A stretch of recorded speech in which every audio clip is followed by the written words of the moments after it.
Rob, if you would, do us a check off and a roll call, please. Okay. John Dougherty, Here. Matt Montgomery, Here. Dolly Holland, Here. Drake, Here. Tiffany Reeves. Here. Colin Mosley. Here. Me, Stacy May, Here. Tina Gregory, Here. Jeremy Hurd, Here. Kevin Moore, Here. Jennifer Hayes, Here. Todd Blanton, Here. Michael Bushman, Here. and David Dudley. Here. Yeah, I think I got everyone. Thank everybody for being here. We've got some action items to take care of this morning. First one is approval of minutes from our previous meeting on August 7th. In the packet you guys received either email or in front of you. I make a motion to. Matt's got a motion. Do we have a second? I'll second. All right, second. Or Micah. Both of you guys. All right, any discussion, concerns? We're good to go. That one moves forward, not a problem. Part B here is our financial report from September. We got Colin who is here to present. We got Mike in the background, so go right ahead, Mr. Colin. Yes, sir. So at close of business of September 2024, our overall budget was 26% expended. That's compared to 18% in FY24. Our admin was 20% expended as compared to 25% in the prior year. Our adult expenditures were at 35%. That compares to 15% in the prior year. Dislocated worker was at 18% as compared to 14% in the prior year. Our youth expenditures were at 21%, and that's down from 22% in the prior year at the same time. And as of through the September invoice we received from Equus, we were at 4% on our required youth funding that we have to spend. We have to expend 20% over the course of this grant cycle. So we're at 4% on that. And that's June 2025. June 2025, correct? Yes. So And then, just as you're talking about that, the Mhm. first quarter, so that's what this is covering, right? So it's covering July, August, yes. September. And we're at 26%, so we're about 1% over, Mhm. pretty close, but 1% over. I mean, any concerns for us? I'm just trying to draw, Yeah. so you've got your first chart up there and it shows that the actuals are way under the budget. Yeah. But we're at 26%, which seems like that line should be at over top of our. Yeah, well, so in July, you see there, we spent about between 8 and 9. And then August, we only spent about 8% to get us to 16. And then now in September, we did jump up 10% this month. So we did have a little bit more to spend in adult, but That's 26% of our budgets. our overall, 26%, we have expended 26% of our overall budget, correct? So in one quarter, we're 1% Oh, of it. sorry, If I was looking at the chart wrong. yeah, So the if blue we line remain is consistent, Last year. yeah, The orange line, I think it's orange, I'm colorblind. The orange line is this year, and so we're on that card, okay. correct, yes.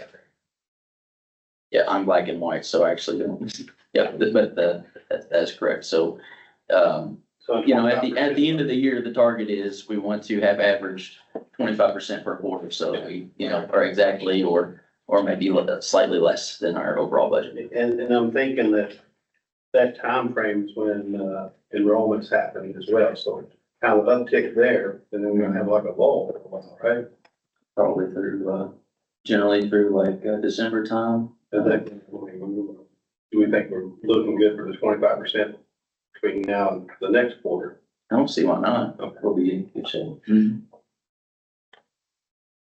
Right. If anybody with the Career Center had any insight on additional, traffic that will require extra money and during those periods, please speak up, but I see no reason why. So.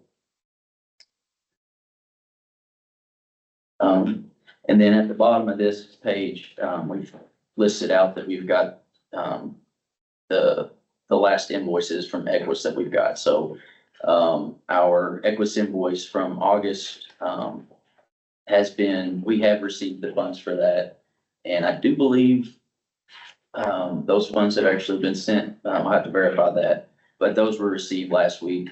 And so September also, that draw is sitting on, it is in Michael's hands. He's reviewing it today and getting ready to send it out. So. Yeah, help me understand though, the September 10th to October 29th. I mean, if I do the math, that's 20 days in September, that's 29 days in October, right? That works out to be 49 days, 7 weeks. Help me understand that 7 weeks, because it doesn't sound like, I mean, once you get the money, you pay pretty quickly, relatively quickly. Yep. But 49 days is a long time. That's a long time. So, pretty much what that comes down to. Oh, what you want to say, Mike? Oh, so I'm sorry, Colin. I just wanted to kind of jump in, just a couple things.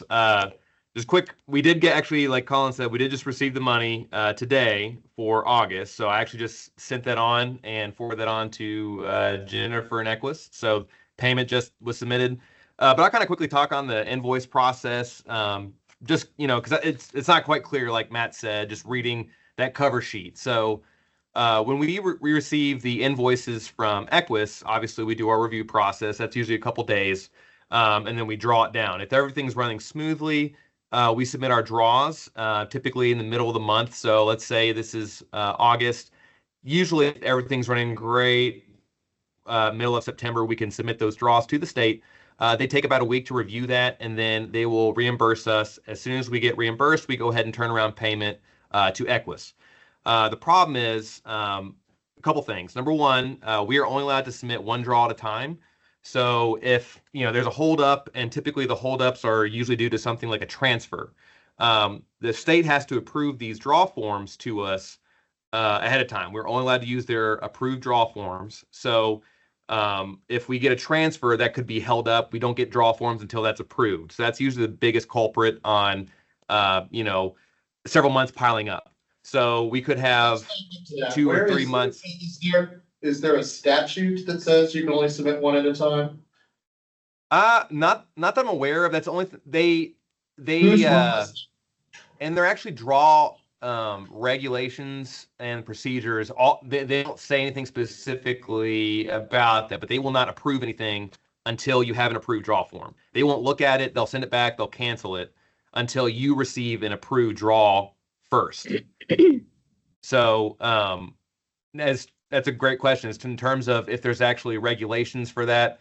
Nothing I've seen, only that their guidance that they give back to us is we cannot approve, you cannot have 2 outstanding draws. So until one is approved, everything's held up. I'm trying to look back through our emails. It seems like we submitted 2 in July. I'm sorry, August. We submitted, or maybe it was June, July, but I'm trying to look back in the email, and I think you all reported we submitted 2 at once. So that could be that. So what happens is, again, if they approve it, we get the draw forms back. We are then allowed to submit another draw. Now, that doesn't mean they have 2 sides as well. They have the monitoring side and they have the payroll side. So they call it finance. So when the monitoring reviews a draw, they will submit, they're the ones that actually submit the draw forms to us. So then it's finance's job to then go through and pay it. So there's a chance, I guess, like you said, in August or July, if we did have an approval, we still maybe were waiting on funds. So as again, our process and our procedures that we have written down internally is as soon as we receive funds, we go ahead and turn that around the next day, because our bank takes 1 day to process EFTs. So as soon as we receive funds, we turn around payment the next day. But in terms of submitting a draw, it's when the state approves a draw for us.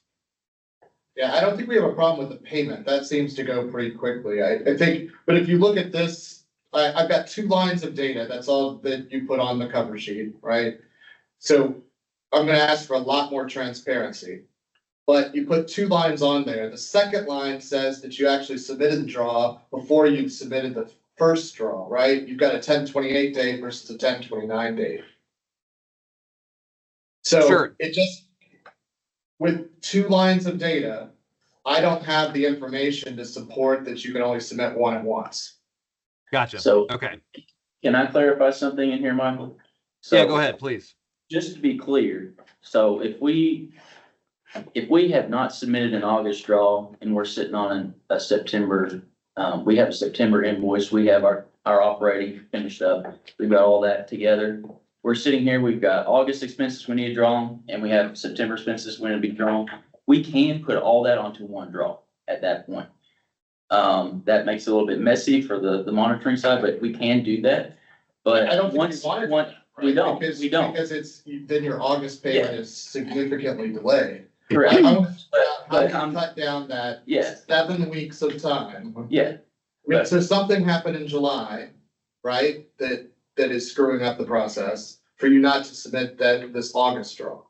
So what happened in July that is keeping you from submitting this August draw? Yeah. Like, if you're telling me that you can't submit a second draw because one's hung up, that means that something's in the pipe that's stuck. Right. That could be, okay, so there's a couple things. It could be a funding. They could be waiting for a transfer to move over. So that's again, like I said, that's the most common thing. And we did just recently do a transfer, dislocated worker to adult. So that's usually the biggest culprit, is that they're waiting on funds to move from dislocated worker to adult. So number one, they can't pay us if we're asking for, so much money of adult funds and we don't have it. They have to approve that transfer first. That's number one, and probably the most common thing that you will see that holds up draws. The other thing is if they have a review process. If there's travel, let's say they have a question on travel, or that's part of their job in monitoring, is they go back and forth with Colin. They'll ask, was this program or this travel expense truly for professional training? And they'll ask for clarification on the classification of how we do our expenses. So that's another thing that will hold up draws. Usually it could be missing documentation. Sometimes they may come back and ask us to reclassify something and resubmit the draw entirely. So, when Colin has an original submission date, we could say that we submitted a draw July 1st. Well, there could be 3 iterations where the final approved draw would be July 13th. There's not a clear, I guess there's not a clear way to show, all the cleanup in between those draws, why that may be. Those are 2 examples I can think of off the top of my head. Well, so I think what happens, so in the private sector, I would start the invoice clock based on the receipt of a valid invoice. So if I look at a payment term and the payment term is 30 days, my clock starts when I get a valid invoice. So if the supplier screws up the invoice in some way, like they charged the wrong rate, the travel mileage was wrong, whatever is holding up that invoice, my clock doesn't start until I see a valid invoice. So what I'm not seeing again in these 2 lines of data is that information to say there was a problem, it was being challenged by the state. We received a valid invoice from the supplier on this date, and the clock starts from here, right? I mean, because we need to be able to go make sure that the people that can fix what it is incented to fix what it is. So if it is, you're getting something from Equus that is incorrect, then let's call that out, and Equus will be incented to do it correctly, right? If it's on your all's reporting or something else, let's call that out, because then you will be incented to do it correctly. But what I can see here is that there's a 7-week gap, and I don't know who is the challenge there. Like, I don't know, do we need to pull in Beth Brentley and Alistair to go talk about where we're feeling challenges? I don't know if this is unusual based on other regions or districts, ads in other areas. I don't know what the problem is. But Sure. I just see 7 weeks, and it's like, holy hell. Right. Sure. Yeah, that's something that obviously we can start documenting, especially is, original submission date. I think that's totally fine. We could definitely write any active outstanding draws Like you said, we'll put updates, little bullet points of, state came back at this date, resubmitted this date. I think that's totally doable. We can do that. Right. Well, too, that also gives others the opportunity that, and it doesn't matter who it is, what's missing, what's messed up, but let's just get it fixed. And, Right. and you're all not waiting on them. So, yeah. Sure. Can I add something really quick, Michael? Yep. Go ahead. And as far as Equus and on our side, they never give us we never have to answer to them if it's 60 days or less. So 60 day is sort of that time frame that I have to start answering questions. So as long as it's under 60, we're always fine on our side. Yeah, but one of the things I did notice in the contract was there was not a payment term. So, I think that we're treating it as payable on receipt, but it's good to know that it's 60 days before you get beat up too hard. But we just want to do right by everyone, right? And so there will be problems, there will be things that get stuck. Let's just not make that the normal operations here. September looks a little bit better that it's being paid within a month, but let's try to make, and I want to see more visibility on this document as much as we can. Like, let's call that out. Thank you for adding this in. That was new this time, but let's really kind of talk about where that process is a challenge. And I'd love to find out, again, if this is normal or usual across the other ads. If they figured out some way to navigate the state better, like they're buying coffee for the accountant, whatever that is, if we can go figure out how to knock these things out. Let's go figure out how to make that happen too.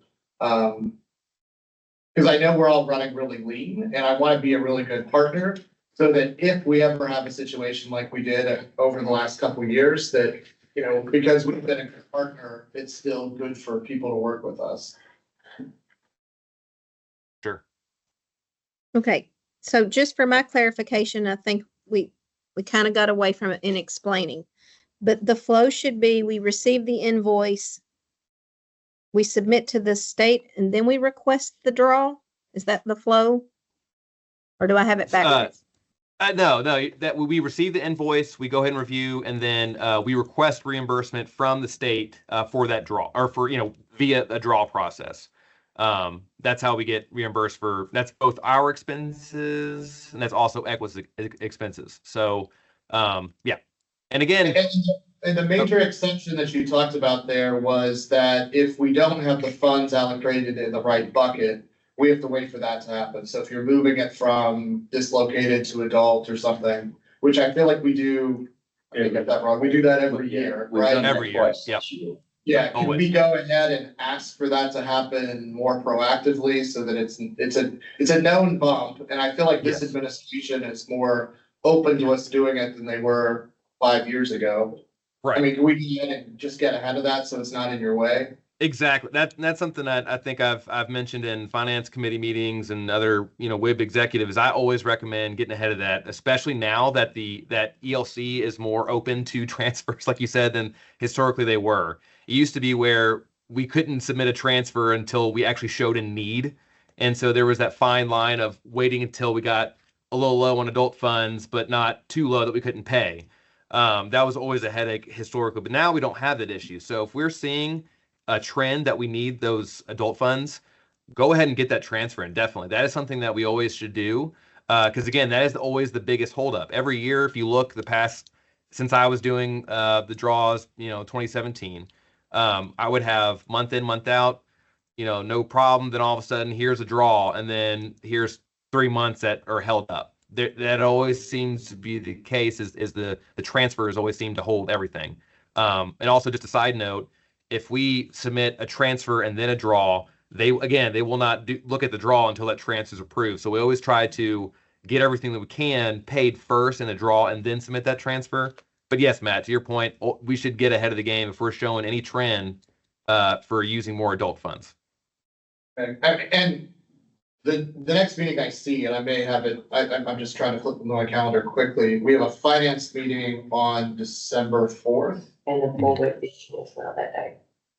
Oh, right, okay, I missed that one, okay. Yep. Do we need to do anything ahead of that meeting, for that transfer, or is that an okay time where that would be on the agenda where we need to ask for it? Where are we on our specific draws.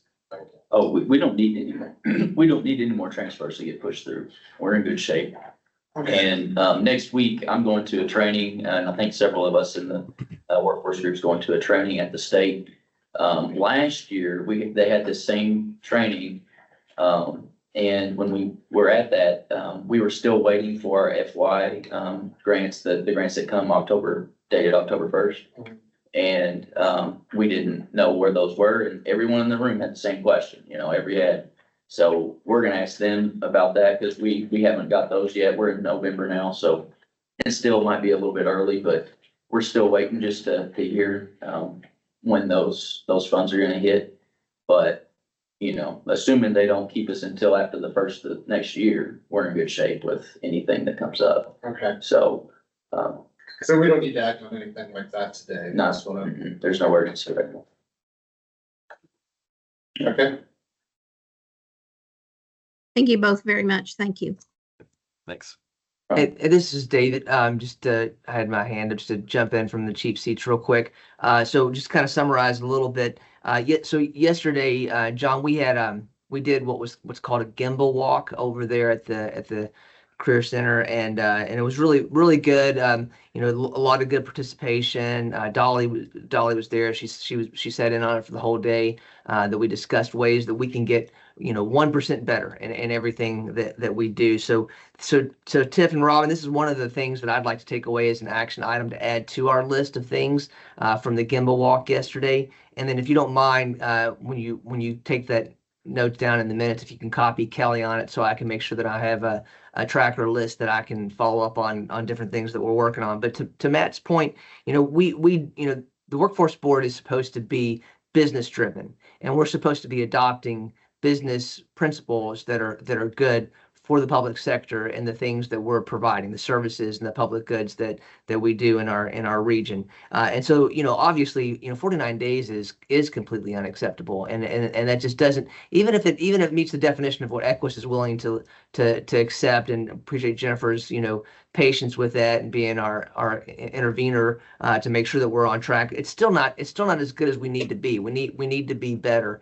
And so I do agree with the outcomes that you all have discussed today. I do believe that a journal, a way to be able to log in every action that's taken place, so that Colin, when you get things, that it's documented, that it's preserved, that there is a written transparent form that we can be able to communicate the timeline to people who are asking, like, what's going on, and so that we can have backup information to be able to remember the reason why it's 49 days versus being 29 days or something less. The other thing that we did discuss yesterday, which is like, I guess it is what it is, but it doesn't mean that we shouldn't also push the state to be a little bit better as well, and shouldn't hold them accountable as well. So like, you mentioned, Matt, talking to Beth Brindley or talking to other people, but we need to use metrics. We should be using metrics throughout the state. We should know what the other 10 workforce areas are doing, even the ones that are organized differently than us, because one of the things that I took away from yesterday is that, I do firmly believe that, but our partnership with Equus, our partnership with the governance with the boards that we have, both with the elected leader and the business leaders, is that we are the best workforce area in the state. But oftentimes we're held to a different standard than other workforce areas, both in terms of how we do things and how things are requested, and the outcomes that are produced as well. So we do want to develop a metric, and we want to be able to make sure that we set parameters that we are meeting, goalposts, that we're getting through wickets in the way that we're supposed to, and that we're double checking to make sure that we're meeting not only industry standards, but we're meeting the standards within the Commonwealth. And then finally, the last thing that I would add to that, if you don't mind capturing this, Robin, is that just like Michael described the workflow process, that's one of the things that we talk about in industry a lot, and that's one of the things that we talk about in Agimba is what was the standard work? What is the process for being able to get something like this accomplished? And so you have great working knowledge of it, Michael. Nobody's questioning, you came from this world. This is what you have, grown up in. And so you're an expert in the matter, but a lot of us just don't speak that same language and don't have it burned in the back of our mind. So it needs to be, there needs to be a flow chart that's like documented or written down, and then it's well understood so that when you pass it on and the board changes over, people see what that is, and the finance committee gets it, the executive committee gets it, and the governing board gets it. So let's get that documented as well, and we can make that as fine-tuned as possible. So those are just my observations. Great discussion this morning. That's why we come together and have meetings. If we're just signing off on things perfunctorily and not really looking at trying to make things better, we're really not accomplishing or doing what we're supposed to do. So thanks to everybody who's participated in this today. Thanks, David. I agree. Yeah.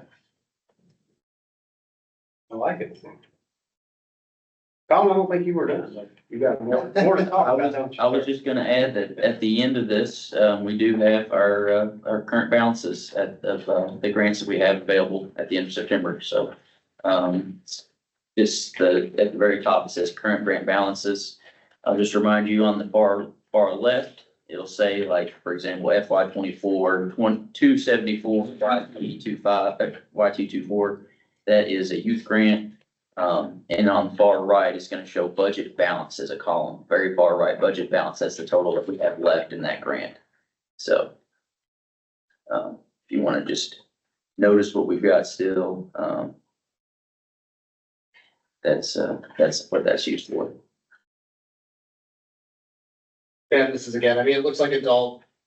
This is what, if I'm reading this right, you're at 35%, dislocated is at 18%. We may end up needing to move more money over at some point. Again, Well, as of, yeah, potentially, but, not unless at probably about the first of the year of 2025.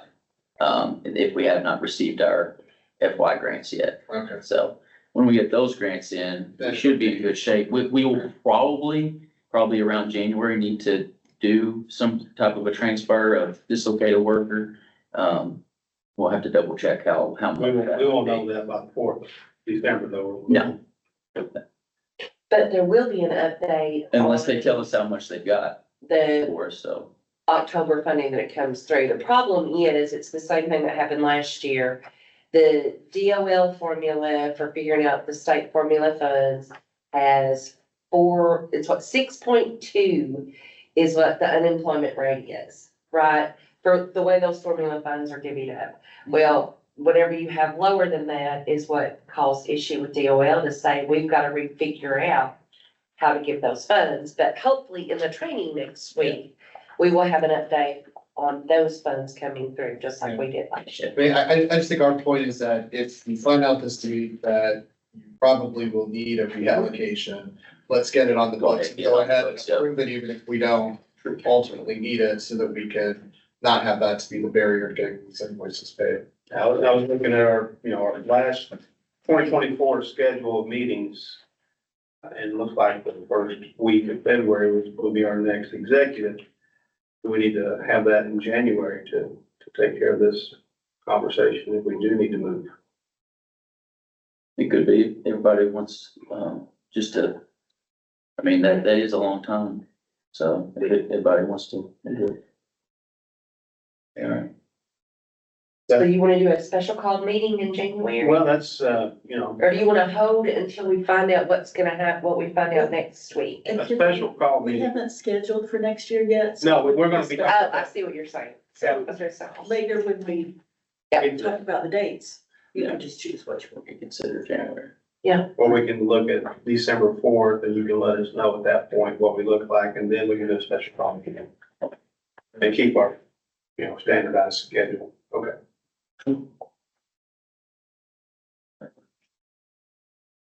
And going forward, I will add, I will keep a workflow that kind of gives, dates and, just steps in the process. Yeah, Just that to help conversation. everybody That- see what we're looking at, That so. David, embellish I on it. understand, that will be on the next one. Yeah, in my world, if there's an issue, there better be a timeline to back up, a CYA. Absolutely. And help us understand regardless, how normal or abnormal is this throughout the other regions? I mean, this, because if we do have a problem with the state responsiveness, let's come as a state back to the state that's a hard sentence, but Mhm. let's get the state back to the state and say, like, look, we really need some help. I can talk to all the other directors and see how many issues they have. Yeah, or then what's the average time from the time they submit to the time, or the time they get an invoice? I know not everybody operates the same way or operates through third parties, but just let's just try to understand what's normal. You can talk to all of them, but I'm thinking the comparable size ones will be the larger. So Kentucky and. Yeah. Okay.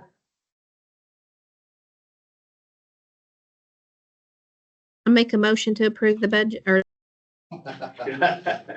Thank you, Doc. We've had plenty of discussions. Yeah. We want to add to that motion that approving the finance report with Just, the provision that going forward, there's gonna be more detail included. yes. You agree to that, Dolly, since you made the motion? yes, More detail? I agree, as said. Thank you. Looking for a second. Second. Yeah, Mike. Mike has got it. I think we had plenty of discussion. I think that outcome was great. I'm sure that's you're doing that as well. Thank you, Colin. Thank you, Michael. Thank you, David. So that motion moves forward. September is good. One-stop certification, and I appreciate everybody chimed in and sending up-to-date information as it happened. Thank you for that. So in the package, you will see, I completed our one-stop certification application for here in Lexington. Back in September, we were able to get our review team together. They all met here on October 25th. It was Dolly, Amy Glasscock, Jessica Coffey, who's the HR generalist at Hitachi, and Roxanne Miracle, who is the regional OBR program manager. So they went through the application, put it in their letter of recommendation. They did have a couple of recommendations and suggestions. None that were really kind of lost on us when we submitted it. And the functional teams, they recommended to include adult ed and OBR on our business services activities and meetings. Only reason we kind of haven't had that in the past is they didn't really have anybody on staff that were available to be on that team. The center safety, they recommended that we contact the local police department here and maybe do an active shooter training. So we're gonna take that recommendation.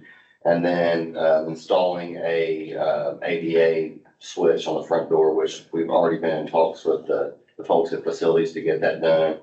And then encourage our local area to hold an annual meeting with all of our staff here at the center. So, OBR, CDO, all of our WIO staff, our adult ed partners, taking one day, even if it's just one day a year, closing the center down on a Friday, bringing everybody in and kind of going over, what everybody's roles and responsibilities are. They do that in other areas, so we're gonna try and see who we need to talk with about being able to close the doors for a day, bringing everybody in the area, to do that.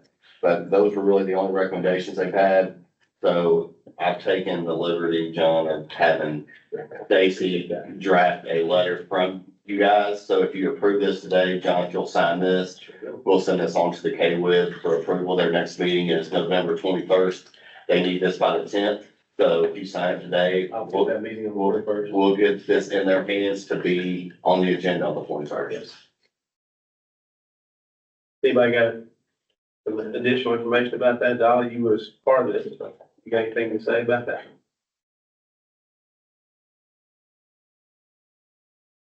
No, everything was pretty well prepared. Just those few suggestions we had, but yeah, everything looked good.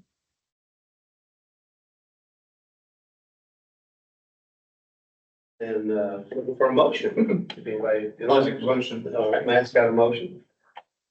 Micah, you've always jumped in there. You make a motion, a second for that? There you go. Micah's got the second. All in favor? Thank you, and I will sign that at the end of this meeting. Get that moved forward. We've got, meeting dates to talk about, and that was kind of what I was jumping in on a moment ago. And the calendar is in your packet. Those are just suggestions based on the way that you voted on for this year. The first Wednesday and the second month of each quarter. So that's totally, and at 10 o'clock, totally up to you guys if you want to change it. But we just wanted to kind of give you those in case you need to stick with the. Micah and Dolly, Matt and I was kind of talking before the meeting after we started. You guys have a preference or a wish for a change in the days or the times? I'm good, John. I'm good except for the August date, but I mean, that's, Just the other month than of that, August? I'm sorry. Month of August, that's normally vacation time for a lot of people, right? Well, yeah, that's my anniversary week, so we already made plans for that. Well, I won't be in town, but That particular week, if we postponed it 1 week, would that work better for you? I'd be good for that. Okay, so it's currently on the 6th, if we moved up to the 13th. I don't have a problem with that. Everybody good with the 13th in August instead of 6th? I think Micah's wife will be happy with that. Yeah, you made her happy. Thank you. Yeah. So let's move that one to the 13th, and then I'll look for a motion to approve as stated, with only one change being the 13th of August rather than the 6th. I'll make that motion. All right, Matt's got that. And the second one? I'll second. Dolly's got that one, and I think we're all in good favor with that, and Robin, I assume you will take care of all the outreach and make sure everybody's got that on their calendars. Thank you so much for that. Okay, set a spring 2025 board attendance. Okay. Take it away. We just wanted to talk about that it's gonna be, in Myrtle Beach, just start thinking about, if y'all wanna attend. I know that since the election has happened, I'm waiting to see if the WIOA reauthorization goes through. If it does, I know that there'll be a lot of board staff going. Right, if it doesn't, then it'll be just one or two, board staff going, and then one or two with members again. I do know that, Donna Angel had mentioned about wanting to go to one of them at some point. And I'll talk to her at the annual meeting to see, and then we've still got the meeting in December, you know what I mean, and all that. But we just always like to give you all a heads up to say, Well, one thing is it about that, okay? And are you all good with us going to spend the funds to get the training? I'm a fan. Everybody needs to go to as many of those as possibly can. I agree with that, John. I think the more board staff we can approve to go, I fully support that. I think it's good for them. And just to clarify, this is not board staff, this is the board. Yeah, but, I know, but they normally always send two. Yeah. I'm sorry, But they I have just to, assumed. they have to vote for it. Yeah, I think we, on the last one, there was financial questions whether we had funding or not. So, and, until we solidify how much funding we have, it's questionable on how many slots are available. And then as we did on this one, I think we had a couple people want to go, and we had so many seats available, and we done a drawing, or was going to do a drawing, with somebody, whatever happened, but, and we just need to solidify funding, seats available, and then Yeah. we'll do a poll or a drawing. Are there any deadlines, like Hannah? early discounts? Off the top of your head, Hannah, or maybe for the next meeting, can you just give us a cost? What's the total cost on a person to go? We'll get that for you. Hannah's not the one that always submits all the Right. reimbursement stuff. Yeah. Colin, do you know how much the most recent one was? So usually somebody who is a set member gets $100 discount, so. Right. And the overall registration, the most recent ones that I've seen was $695 for a registry, Yeah. registering. But And it's, so you get $100 off. I don't know if it's different for the spring the one. whole thing But then- is over 2,000. Yeah. Yeah, so you got the hotel, Per person. your per diem. Yep. For meals. But Per that's diem the will travel be too. probably Yeah. 150 to 200 or so. So, It could easily get up to 1,200, 1,500. So we, you know, Or budget, higher. well, she said 2,000. 2,000. The big thing, with, you know, travel and the hotels and all that. Yeah. If we budget that as a budgetary number, I Yeah. know if I go, I'll drive, so that'd be one thing. So you can get some knowledge on that. So yeah, 2,000 is a good number, so. I don't know, I might lie. Typically, 2,000 for 5. After last year, you're still gonna potentially find. Mine worked out so well for you. Oh, my, yeah, that's right, that's right. yeah, I got stuck. Forgot about that. help me remember, Robin, about when is the deadline for the early bird registration? I think it'll be somewhere January to February. So we need to look at this and try to make decisions. Yeah. December 4th meeting, right? Yeah. So between now and December 4th meeting, we need to kind of get our funding kind of solidified. Yeah. And you got some actions gonna happen between now and then, hopefully, right? Mhm. So. Yep. December 4th, and even prior to that, let's kind of put together how many seats for you. Yeah, how many can we afford to handle? How many can we? So do we want to table this until the next meeting, What? this vote? What is the action? It's just board attendance. We definitely want board attendance, so we approved that. Okay, yeah. And that's what we kind of do in the past. We've done it as a generic. That way, if it's 2 or if it's 3 or whatever, we don't have to revisit it. But we just, to justify the payment, we just have to show, you know, during the auditing, if anyone asks, we have to show that the board approved. Yeah, so I think the motion that would be made, now I'll put words in people's mouths, is we need to look for a motion to approve this pending how many seats? Right. And we actually got an email from SETA this morning that registration in the hotel block will open soon, and we move pretty quick on the hotel blocks when they come up. And the hotel is easy though, because if we do reserve more, we can cancel it and there's no charge. So deadline February 14th. February 14th. Yeah. So Valentine's Day. But yeah, because there's been times before that, when Amy was director, that we reserved like maybe 8 rooms, but whenever something happens and everybody can't go, or the funding changed or whatever, the other areas, typically what happens, the director sends an email out to the other areas and says, hey, we've got these rooms that are reserved, you all want them, and if not, then Robin just calls the hotel and cancels, and there's no loss of funds there. Yeah. So is there an ideal number that Well, I think if we get the full board together, I know we got possibly like 4 or 5, real people that would like to go. And I think when we were at our annual meeting or group, combined meeting, we had a couple of Leos that wanted to go. Yeah, I know that Judge Are Bottom, we funding that as well or not? we will. Okay, so that's a cost we need to look at as well. Mhm.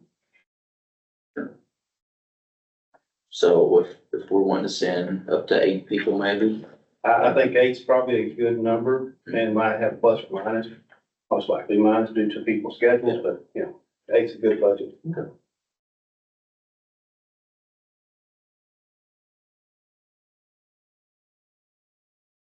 You'll validate before or by the 4th of December that's a financially sound. Yeah, just making sure that, if we've got what we expected when we made the budget, we don't have any problems doing that. So. Sounds good. All right, so that motion, as I was kind of stated, who wants to make that? So I make a motion to approve attendance of 8 persons for SETA. How's that? There you go. That's beautiful. I will second.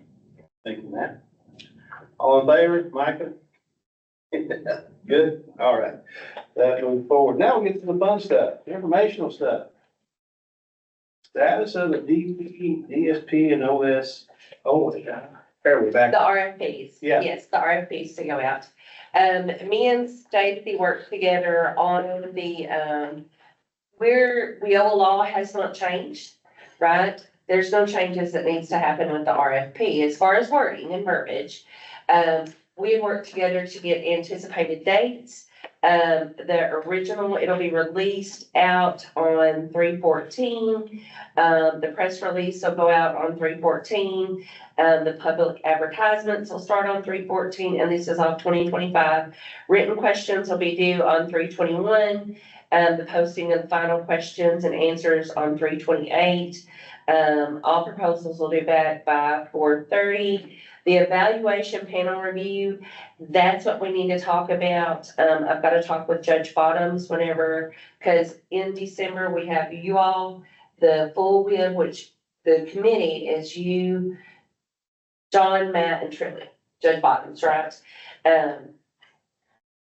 So I'm getting dates from you all at the December meeting. I'll get, because I have a meeting with her too in December.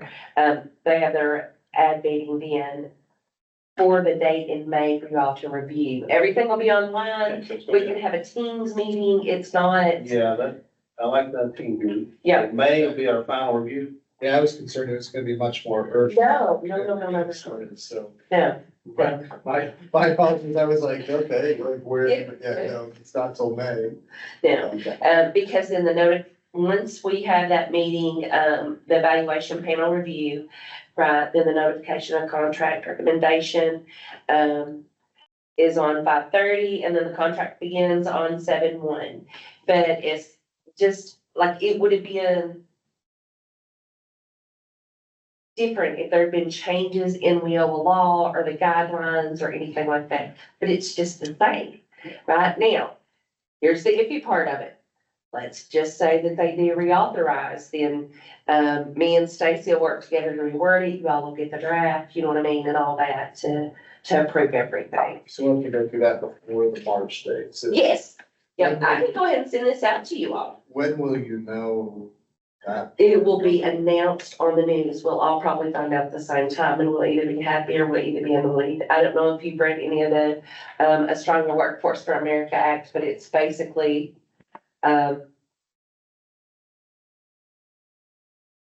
community colleges play a key role in it.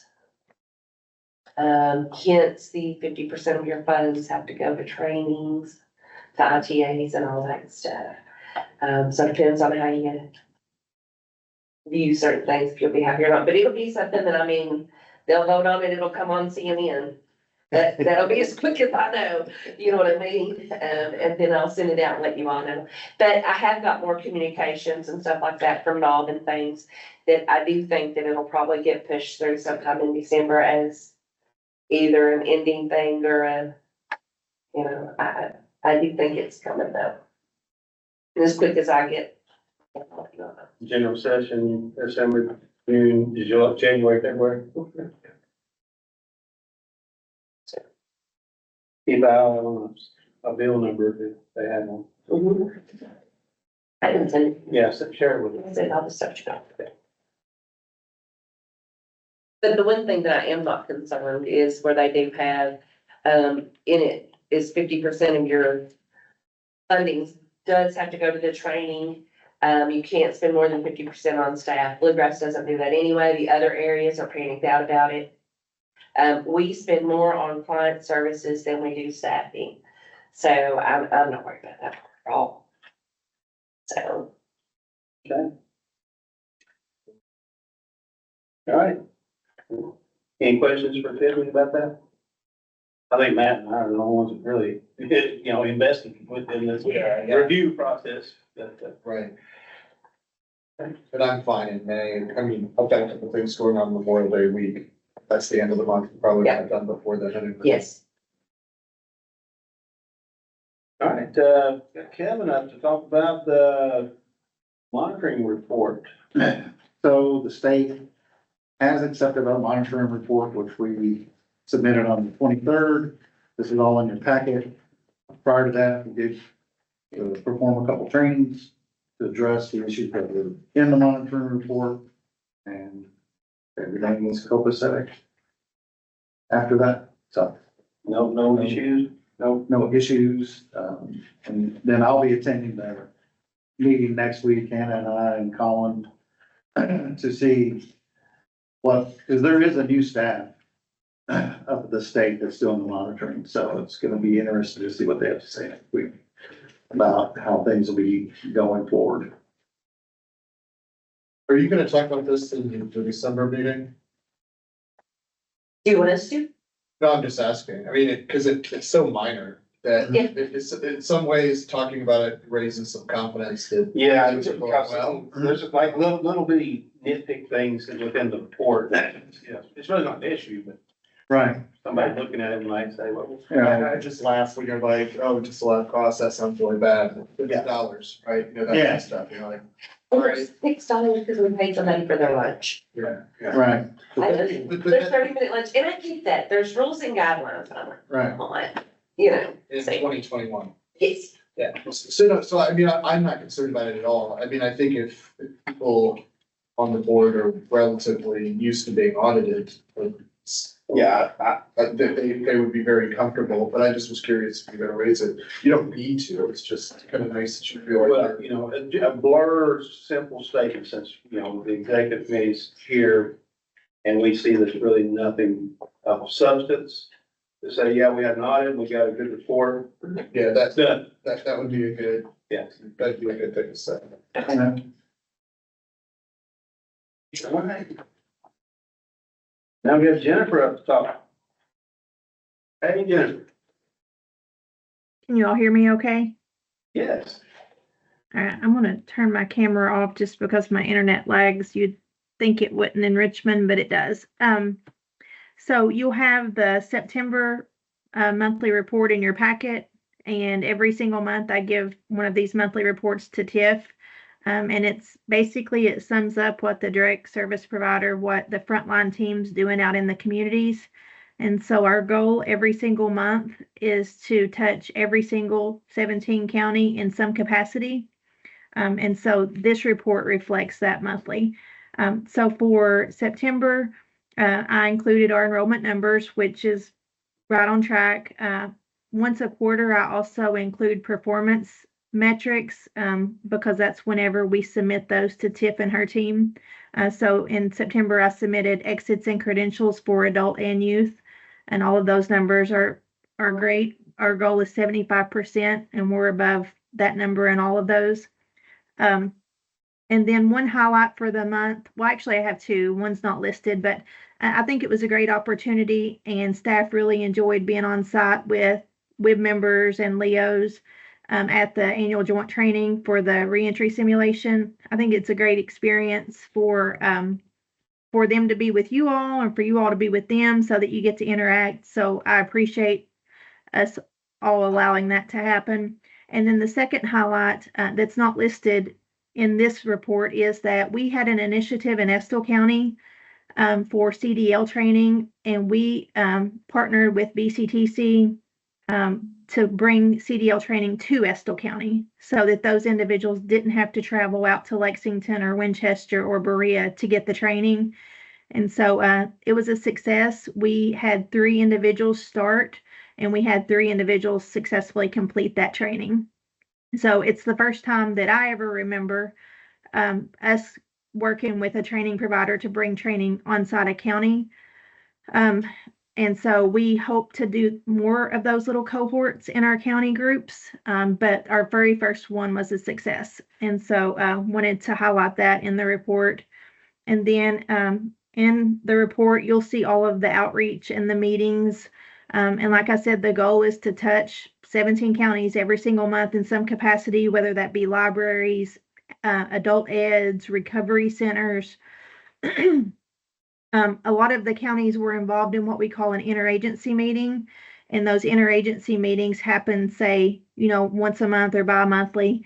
And at those meetings, there may be 20 community partners at that meeting. So if we go to, say, Mercer County Interagency for the month, we might get to talk to 20 partners around the table. So those interagency meetings are really key in our counties because it's the key players coming to the table to talk about services and resources that we can provide to the community. And then you'll also see that I have a Putting Young Kentuckians First initiative on page 1. We have a heavy emphasis on promoting that. That's down from the state. And we're working with 16 to 24-year-olds who wish to join the workforce and not necessarily go to a 2 or 4 year college. So for example, this week I was in Estill County at the ATC. And John, by the way, they really want you to come there and speak to their electrical group. I just need an invite.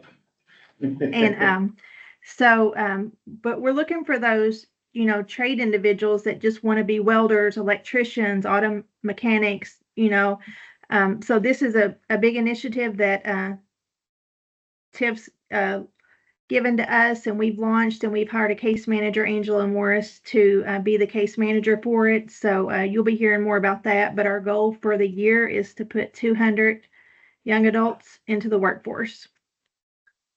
Love it. And then on page 2, you'll see just our workshops and our job fairs. So the really cool thing is that we have staff twice a week, every single week, that is online on Wednesday and Thursdays for an hour to assist individuals that live in these counties that maybe can't come into an office. So like, for example, somebody in Harrison or Nicholas County that don't want to drive in or can't drive in, they have access to a case manager every Wednesday and Thursday. So that's an added benefit for job seekers who don't have transportation, or transportation is the barrier.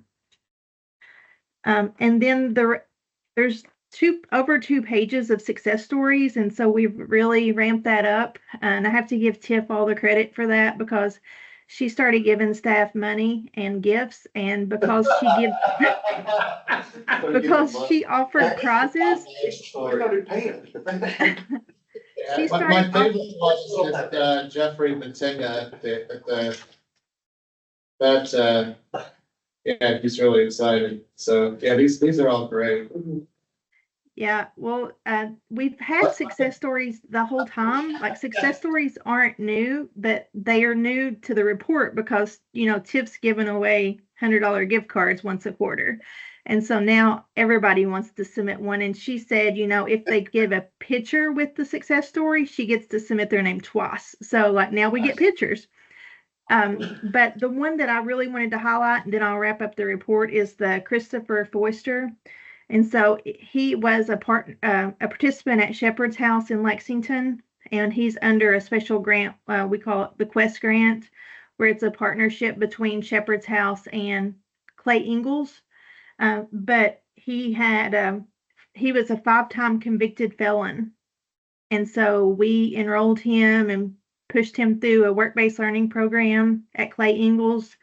They loved him, they hired him, and he wrote a little paragraph just about how our program was a success to him. So I do think that we're doing good work, and I think we're impacting individuals one at a time. So it makes me super proud of our team. But that pretty much wraps it up. If you all have any questions, I'd be happy to answer. Yeah. Thank you for these. I mean, that's a really good point. Yeah. Well, and here's the thing, Jennifer, every month, she says, well, I think that we're doing good work. No, we know that they're doing good work, right? The DSP staff are absolutely amazing. My plan is, because I do know, like with Jennifer talking about, because we see them and we know them and we know all the good stuff, but you all need to too, right? So at our next joint training, they will all be there in some sort, right? I know at one point we did we started with Amy, when she was director, doing little highlights of staff. I want to get back to doing that again, because we just have some people that are amazing. So yeah. And by the way, as you tell those stories, having gone through that joint training role play exercise where I was coming out of prison and had to go do all that stuff, it really does bring it all to work. This is really hard. So when I read that in there, like the one person had a week to find a job, and I'm like, oh yeah, I get it. Yeah. Yeah. That was really. And Jennifer, I'll admit, I just now kind of read through that last story that Matt was talking about. My guy sounds awesome. Yeah. He's gonna lose words too. Yeah, that's awesome. Yeah, And and then he's a good guy too.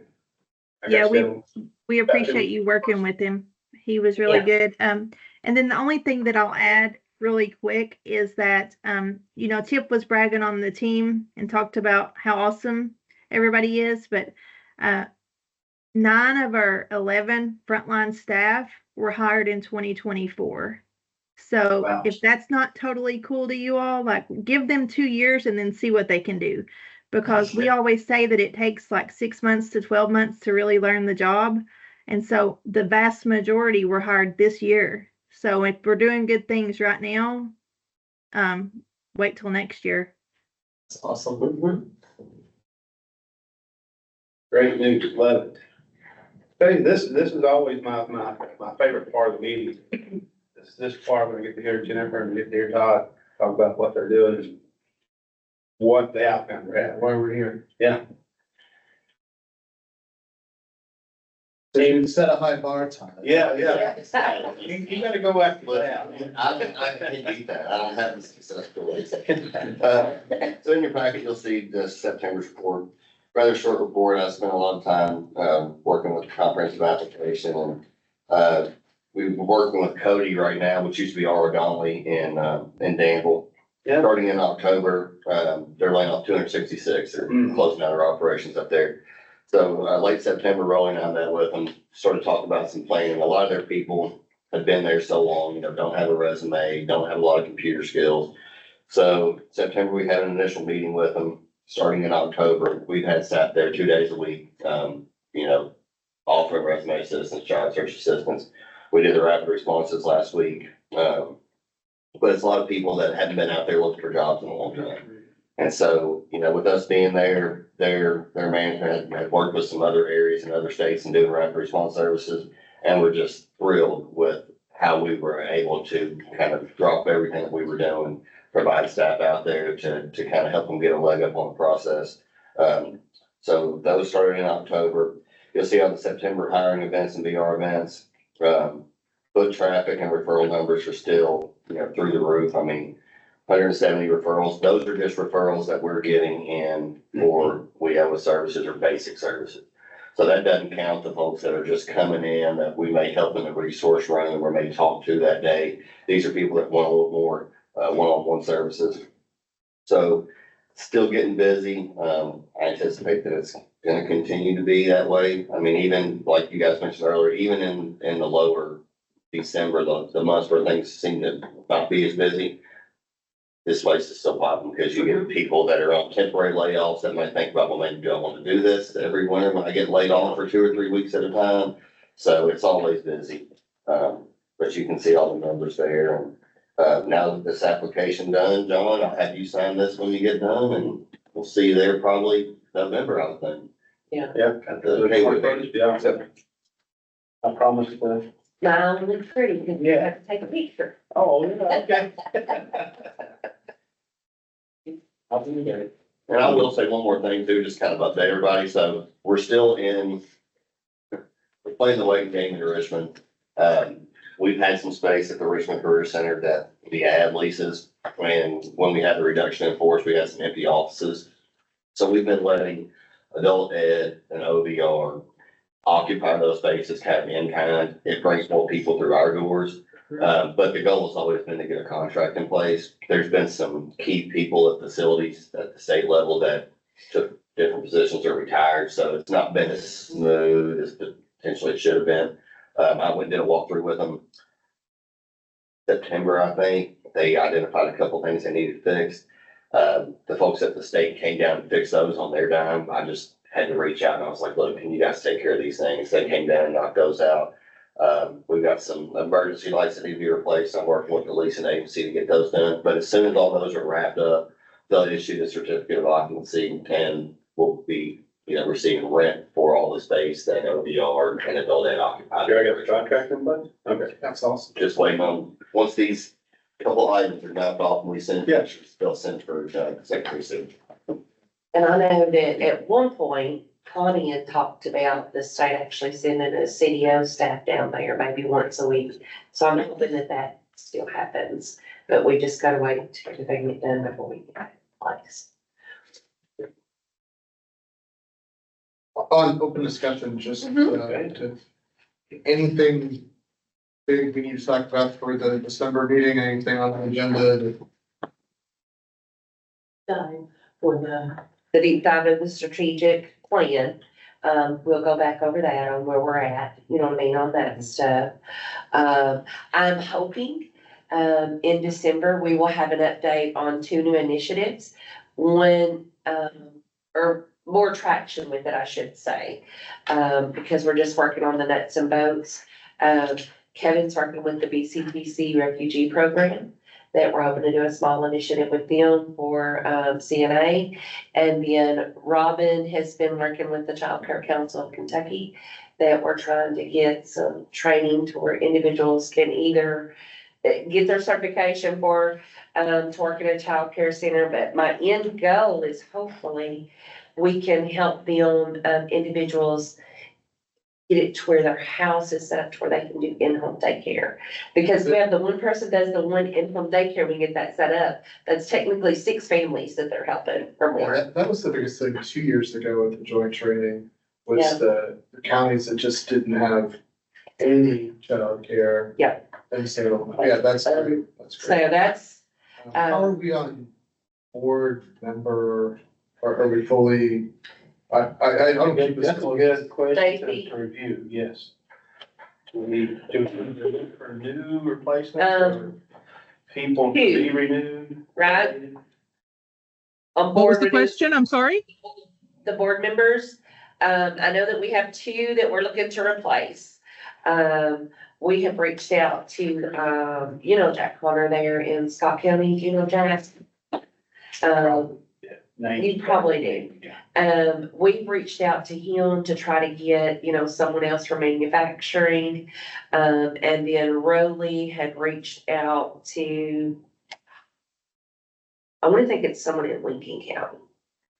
It's one of our outlying Yeah, counties, it'd be great right? if we had representation from every county. Yes, yes.